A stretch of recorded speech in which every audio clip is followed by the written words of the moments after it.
Abdul Muthalib sampai 20 istrinya. Dalam pernikahan satu, ya pakai semua itu 20 itu. Dan itu masih boleh kan? Sebelum turun ayat 4 itu. Yang lebih dari 4 ceraikan. Jadi mut'ah dulu boleh. Karena solusi. Kalau tidak dia berzina. Ya. Nah, dalam kasus itu maka nikah mut'ah. Jadi mut'ah itu hanya untuk melepaskan syahwat saja. Tidak ada tanggung jawab. Tapi dia ketika menikah dikasih uang sekian. Namanya jaminan. Saya mau ya menikah tapi berapa hari misalnya? Seminggu? Iya, persis itu yang mut'ah. Iya, itu yang mut'ah namanya. Jadi mut'ah itu nikah itu dibatasi waktu. Jadi limitnya otomatis hilang saja sendiri. Tapi ketika menikah dia minta sekian misalnya. Kontrak sifatnya. Dan itu dari dulu sampai turun ayat yang melarang mut'ah itu. Ya. Nah, tapi mut'ah itu sebenarnya niatnya baik. Ya, supaya faradnya terjaga juga. Ya, enggak jajan tengah jalan saya, enggak sembarang napik saya lah. Memang orang kau tahu keluarganya, tahu ayahnya, maka dinikahkan juga tuh oleh ayahnya kan. Nikahnya azwaliyah. Tetap wali yang menikahkan ayahnya. Tetap ayahnya menikah. Jadi artinya ini persetujuan keluarga juga. Tapi tujuannya hanya untuk sekedar ya kesenangan saja. Tidak ada tanggung jawab. Karena sudah dikasih dari semua dari awal proses permintaan perempuan tadi. Berapa dia minta? Nah, itu namanya ujrah, upah. Nah, begitu dulu. Tapi sekarang jangan lagi Pak. Woi, kalau soal banyak jangankan mut'ah, orang mau zina sebanyak. Apalagi mut'ah. Iya, apalagi itu punya dasar kan? Punya dasar historis, punya dasar teks. Lebih kuat lah itu untuk dilakukan ya. Sedangkan berzina aja banyak. Tapi mut'ah itu dalam Islam tidak boleh lagi. Karena pernikahan itu tujuannya litaskunu ilaiha, agar kita ya menemukan sakinah kepadanya. Sakinah itu ya karena ada tanggung jawab. Ya, dia bertanggung jawab dengan kita, kita bertanggung jawab dengan dia. Dan pernikahan itu ya makanya kata Nabi, bercerai saja adalah perbuatan halal yang paling dibenci. Apalagi ya pernikahan dengan syarat sudah bercerai dari awal.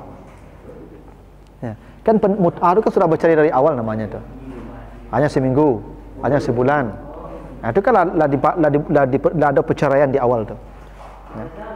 Kita yang menikah puluhan tahun saja bercerai, kata Allah, Allah murka pada orang itu.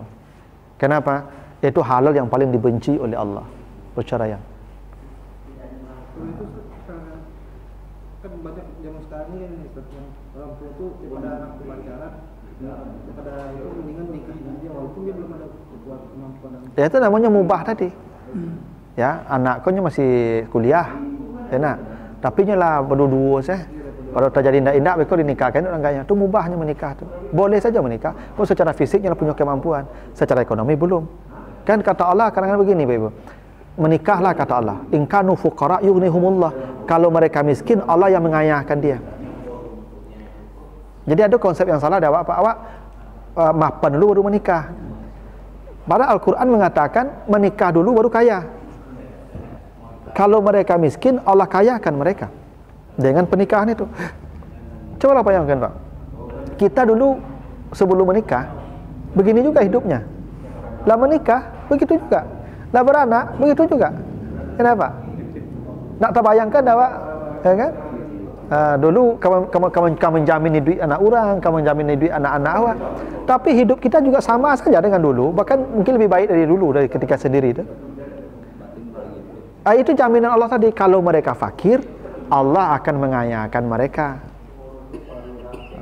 Cuman di awak kan kadang-kadang harus mapan dulu, ya, karena memang dalam Islam itu ada ketetapan, memang kalau menikah satu laki-laki harus menyediakan tempat tinggal. Karena memang dia setelah menikah kan bapaknya menyerahkan kawan. Ijab kabul tu sudah terima tu. Anak adeng kuah dari dulu kuah sampai kini dan tanggung ujung rambut sampai ujung kaki kuah, yo doso-doso dan tanggung kuah. Ini saran kangnya. Ya, buat terimu anak pak kuah dari ujung rambut sampai ujung kaki buat tanggung, yo dosonya pun buat tanggung. Buatlah leh. Dalam Islam begitu Pak, setelah menikah tu buat leh. Makanya perempuan tak ada tanggung jawab lagi sama bapak ibunya. Bahkan sakit bapaknya, ibunya, bahkan meninggal, Kalau suaminya melarang pergi, tidak boleh dia keluar rumah karena sudah diserahkan. Jadi urus-urus deh. Kadang-kadang ada sebagian kini orang tua ini tidak mengerti. Anak ini kadang-kadang sebelum menikah kan dia bekerja, ya tak? Sekarang dah dinikahkan, kata suaminya berhenti dah bekerja, kata suaminya. Menggerengkang apaknya, emaknya, payah dia menyekolahannya mak. Itu yang tak boleh. Dia diserahan tadi, tak boleh dia. Kalau diserahkan, pak kata inyo lah deh. Kamu akan dibuatnya, urusan inyo mah. Itu antara percaya je, tak bagian kinyo namu tu. Kalau diurus je. Ini yang salah kita berumah tangga, makanya banyak rumah tangga tu berantakan gara-gara campur tangan ini. Ya, ayah dan ibu sudah tidak dilepaskan juga. Padahal ada satu kasus. Jadi ini setelah ini perempuan ini bekerja di salah satu bank, yang suaminya bekerja di bandara, ya teknisi pesawat. Setelah menikah mau diajak ini istri pergi ke luar provinsi, ya. Tapi tidak boleh sama ibunya, karena ibunya, ayahnya tetap anak itu bekerja di bank. Akhirnya 2 hari 3 hari saja menikah, cerai. Ya, itu kenapa? Karena tidak paham hakikat ijab kabul tadi. Ya, ijab kabul itu serah terima. Sudah kita serahkan 100%, apalagi kita urus anak itu. Makanya dosanya pun ditanggung oleh suaminya nanti itu. Itu makanya ketika Allah bicara tentang menutup aurat, tidak perempuan dipanggil tuh, wahai perempuan-perempuan tutup auratmu. Tidak, apa kata Allah? Katakan pada istrimu, katakan pada anak perempuanmu, panjangkan jilbab mereka sampai ke dada mereka. Kenapa begitu, Bapak Ibu, Bapak-bapak? Karena dosa istri, dosa anak ditanggung suami, ditanggung ayah. Jadi dah dia ke suaminya apa urus-urus ini. Itu yang banyak masalah rumah tangga tuh, karena bapak ibunya banyak ikut campur. Padahal ijab kabul sudah serah terima. Ya. Jadi begitu harusnya. Jadi tidak boleh lagi seorang ayah, seorang ibu, ya ketika sudah menikah anak perempuan itu sudah dicampuri juga urusan rumah tangganya. Tidak boleh. Silakanlah suruh sama suaminya. Kecuali suaminya minta pendapat, itu lain soal. Tapi kalau dia tidak minta pendapat, jangan kasih saran. Jangan diajar loh nyo. Dipanggil menantu kan, marilang. Ang rancak modeko aku mau contoh ayah modeko itu tidak boleh, Pak Ibu. Nyo punya jalan hidup lo. Nyo punya rencana lo. Mangga awak suruh-suruhnya dengan rencana awak. Biarkan dulu. Mentoknya beko dak terselesai dia datangnya ke awak. Agi saran. Tapi kalau datangnya kok talok dia tu mah. Kadang-kadang menantu kini kalau lalu kerja dia cara itu. Itu santialnya ya. Tahunya kalau dayanya dalam jadi ada kalau tinggalnya salah kalau di sana tu bawa orang rumah awak tu.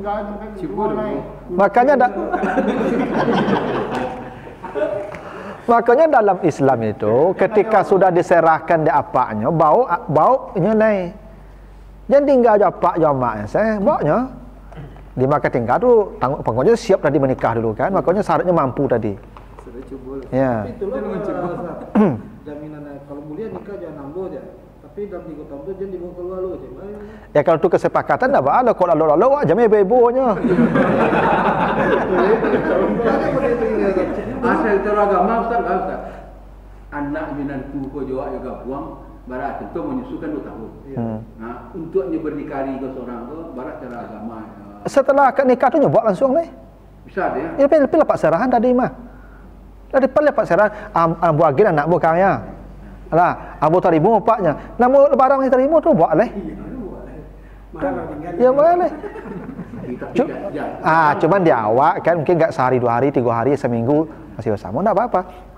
Cuman enggak ada harus rumah tu enggak ada. Itu makanya syarat menikah ba'ah tadi. Ba'ah tu mampu ekonomi, mampu fisik. Jadi sebelum dia menikah sudah dia siapkan tempat tinggal, sudah dia siapkan makan minumnya. Dia habis menikah langsung nyoba ke rumahnya. Dan isi tinggal jenyo. Enggak tinggal suami ke rumah pak tu no. Cuman di awak mungkin dek paibu cuman kok tagak surang pai beko mungkin alun siapnya menjalan enggak kuatnya di baking saya di rumah dulu. Itu kan sayang, tapi jangan mengamuk-ngamuk kalau ada laloknya. Siap ya bos. Iya. Yang penting tuh kalau soal lalok tuh kan pilihannya. Yang penting dia nafkah yang diberikan kepada istrinya cukup. Karena ada orang lalok-lalok Pak, tuh kan piti banyak. Iya. Transfer masuk taruh ya. Iya. Ini lalok-lalok golek-golek saja Pak. Cuman ikut aktif ah. Jarang tuh Ustaz, awak itu laki-laki menyiapkan rumah untuk ini dengan kondisi awak macam. Ya kalau di Minang Pak, kalau di luar Minang begitu. Kalau di Minang tuh kan awak dari dulu adat awak, ya memang awak datang matrilineal. Jadi awak laki-laki yang datang ke rumah istri, makanya awak yang punya anak perempuan menyiapkan tempat tinggal. Itu adat saja itu Pak. Secara syariat enggak. Ya cuman ada juga plusnya Pak. Ketika awak datang ke rumah istri, awak lalu di situ, menumpang di situ, statusnya kekerasan terhadap perempuan di Minang pun kecil. Bok kau menyarangi kan nak ke istri beko, ibu apa langsung. Iya tu, ibu apa langsung mengang. Akhirnya dah ada lepak gara-gara tu.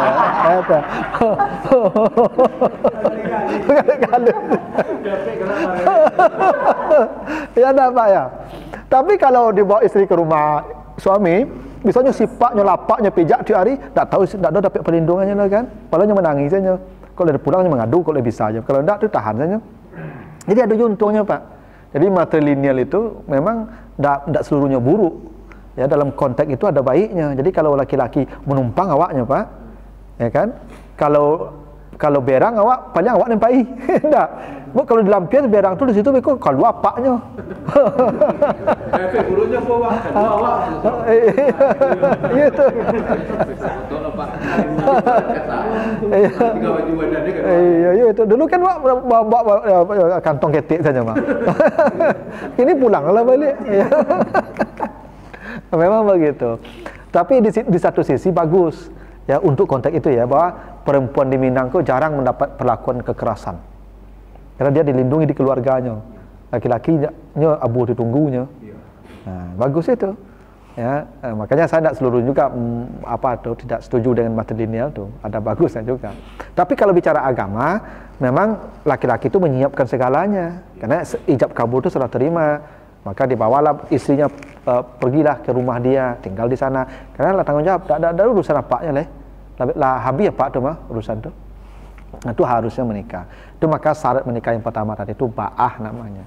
Ada kesanggupan baik fisik maupun secara ekonomi.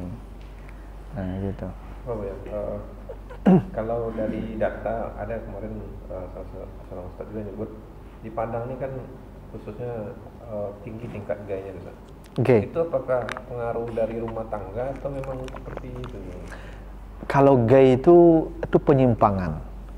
Dan penyimpangan itu boleh jadi terjadi karena pergaulan. Ini awalnya enggak lah, cuma karena lingkungan. Pernah ada satu kasus ya, dia ini punya pesantren. Hafal Quran. Coba bayangkan Pak. Cuma dia gay. Dan sasarannya santri-santri itu. Ini punya pesantren, santri-santri itu. Dan dia menikah dengan perempuan, menikah, tapi istrinya enggak menjadi pokok dia. Dan istrinya pun merasakan itu yang aneh. Kok enggak seperti membutuhkan ini kita. Kalaupun melakukan hubungan enggak ada menikmati seperti tapaso. Ya, diselidiki ternyata itu yang terjadi. Jadi dia itu dengan santrinya itu bukan dia yang menjadi laki-lakinya, dia perempuannya. Nah, itu ternyata setelah diselidiki dulu waktu di pesantren, dia dengan kakak-kakak seniornya itu jadi korban. Nah, jadi korban itu kemudian dia menjadi kesenangan, menjadi kebiasaan. Akhirnya ini mengorbankan dirinya tadi. Jadi memang itu karena faktor pergaulan yang salah. Sama juga sama juga dengan yang yang banci ya. Sebenarnya yang khunsa itu tidak ada. Yang orang yang punya ganda kelaminnya aktif dua-duanya tidak ada. Pasti salah satu dominan. Apalagi memang dari awal dia laki-laki. Cuman karena salah didik saja, salah asuh, salah pergaulan. Ya. Biasanya orang-orang yang agak gemulai itu Pak, itu karena faktor psikologi. Dia ingin cari perhatian, yang dia tidak dapat perhatian. Tapi dengan cara tampilan begitu dia kemudian dapat perhatian orang. Makanya coba lihat Pak, orang-orang yang agak gemulai-gemulai begitu.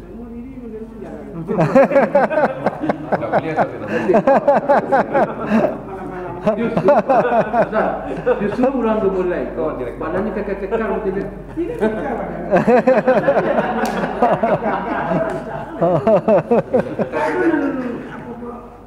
Lain juga no, yang memang di Jakarta itu bentuk profesional kan?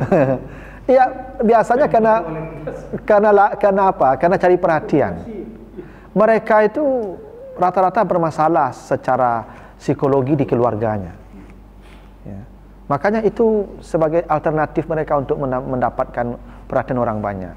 Yaitu bukan dari lahir itu. Manusia ini diciptakan dua saja, zakar atau unsa. Laki atau perempuan. Tidak ada di antara itu manusia itu diciptakan. Cuma nanti didikan salah, pergaulan salah, lingkungan salah itu yang membuat mereka ya terjadi penyimpangan itu jiwa, itu kan penyimpang sakit jiwanya namanya itu. Ya. Awak saya binatang saya jijik sejenis kan. Ya. Tidak pernah kabau homo kan, tidak pernah sapi homo. Nah. Itu saat waktu ijab kan ada saksi. Sebuah tren ini saksi itu kalau orang PGD, orang tok-tok, apa itu siapa? Saksi itu tidak ada masalah. Yang penting saksi itu adil. Kan walinya adil, saksinya adil. Kadang-kadang pejabat tokoh-tokoh pejabat kadang menjadi saksi. Sementara dari TPA kadang-kadang tua kulena dan kanon itu kan. Dan itu sebuah kebanggaan bagi pengantin bakso yang manunya pejabat. Makanya saksi itu adil. Adil maksud itu dia taat, ahli ibadah. Ya, itu adil namanya itu. Kalau dia salat tidak adil, ke Tuhan aja dia tidak patuh. Kan kalau adil itu lawannya zalim. Orang yang tidak patuh kepada Allah itu zalim namanya itu. Yang meninggalkan kewajibannya orang zalim namanya itu. Ya. Maka orang yang tidak salat tidak boleh jadi saksi. Ya. Orang yang tidak memenuhi kewajibannya pada Tuhan, jangan jadi saksinya. Tapi kalau pejabat dan memang salat, ya kan ibadahnya terjaga, ambillah jadi saksi. Tapi pejabat, tapi tidak salatnya lah, agamanya, apalagi beda lah, tidak usah lah. Kalau sholatnya rajin, tapi belum menikah jadi saksi baru. Itu boleh, tidak ada masalah. Saksi tarik. Waktu jam kabur justru saksi lemanga dan penonton kadang lah menjualan saksa. Saksi lemanga akibatnya kita dia dari kelayaan ramai besar. Yang didengarkan ucapan saksi. Kalau saksi sudah mengatakan ya sah, berarti sah. Boleh. Berarti kalau ada kesalahan seketik lah gitu, tapi saksi gua kan olah oleh penonton lah. Tidak apa. Yang penting bunyi lafaznya itu, saya nikahkan engkau dengan anak saya dengan mas kawin sekian. Saya terima menikahi putri bapak atau anak bapak dengan mas kawin. Pokoknya lah sama lafaznya tuh. Nah, itu buatlah sah. Tidak apa. Kini lah mulai pakai teks di meja. Ya boleh, supaya lancar kan? Ya boleh. Boleh. Nah. Ucap kabul tuh boleh pakai teks lah. Boleh. Coba Lalu hafal itu ini tuh ada nggak tanya. Iya. Ya boleh, kalau pakai teks boleh. Kan kita baru menikah, jadi baru 2 tahun. Nikah kan pakai itu. Jadi di saat keluar dari rumah pagi kan ada orang-orang dulu yang datang kecil diwawancara doa. Itu ada pertemuan. Oh, nah, kan kalau sudah pemberian itu kan tadi mahar. Kan yang diberikan ke perempuan itu mahar, penghalalan, mohon maaf ini menggauli dia itu mahar itulah. Ibaratnya nih kalau dengan perempuan yang liar itu kan bayi itu. Sama aja tuh mahar tuh sebenarnya tuh.